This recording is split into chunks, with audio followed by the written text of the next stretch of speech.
Good morning, fourth grade. It is 4B co-teacher Mr. Romano here for chapter 31 of our Read Aloud series, Holes. I hope you guys had a great weekend. It is Monday, and let's get back into it. Stanley angrily dug his shovel into the dirt. He was angry at everyone, Mr. Pendanski, the warden, Zigzag, X-Ray, and his no-good, dirty, rotten, pig-stealing great-great-grandfather. But mostly, he was angry at himself. He knew he should have never let Zero dig part of his hole for him. He still could have taught him to read. If Zero could dig all day and still have the strength to learn, then he should have been able to dig all day and still have the strength to teach. What he should do, he thought, was go out after Zero, but he didn't. None of the others helped him dig Zero's hole, and he didn't expect them to. Zero had been helping him dig his hole, now he had to dig Zero's. He remained out on the lake, digging during the hottest part of the day, long after everyone else had gone in. He kept an eye out for Zero, but Zero didn't come back. It would have been easy to go out after Zero. There was nobody to stop him. He kept thinking that's what he should do.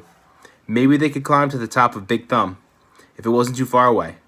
And if it really was the same place where his great-grandfather found refuge, and if, after 100 years or so, water was still there.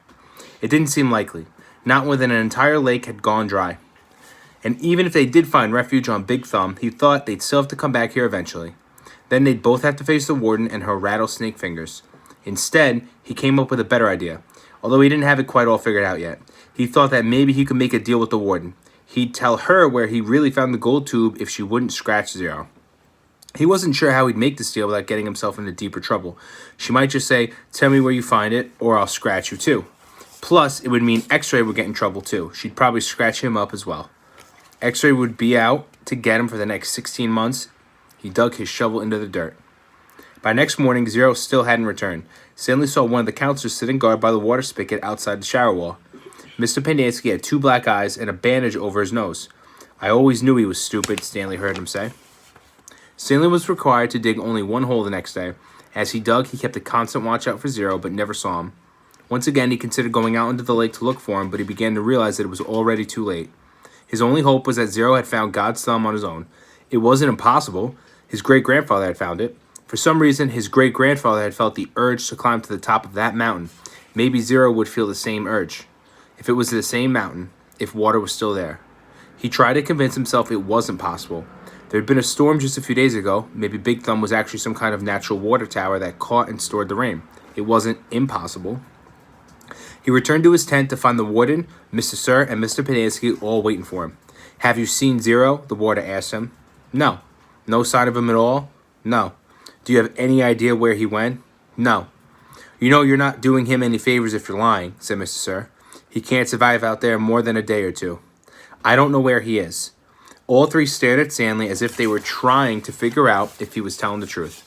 Mr. Pendanski's face was so swollen he could barely open his eyes. They were just slits. "You sure he has no family?" the warden asked Mr. Pendanski. "He's a ward of the state," Mr. Pendanski told her. "He was living on the streets when he was arrested." "Is there anyone who might ask questions? Some social worker who took an interest in him?"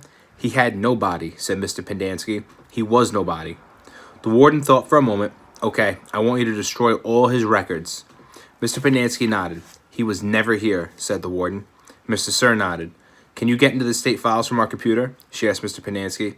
"I don't want anyone in the AG's office to know he was here." "I don't think I can erase him completely from all the state files," said Mr. Pendanski. "Too many cross-references. But I can make it so it will be very difficult for anyone to ever find a record of him. Like I said, no one will ever look. No one cares about Hector Zeroni." "Good," said the warden. So, the 3 antagonists, the warden, Mr. Sir, and Mr. Pendanski, are officially trying to erase Zero from Camp Green Lake existence. And they're really not concerned about his safety. They're more concerned about their safety and make sure they don't get in trouble for having him run away. So Stanley's kind of at a crossroads himself. He doesn't know whether he should go out looking for Zero or just stay put. And as you can see, he is quite worried about where he might be. So I will post a question in the video, so it'll be up on YouTube and Google Classroom. I love and miss you guys. I cannot wait to see you. Bye.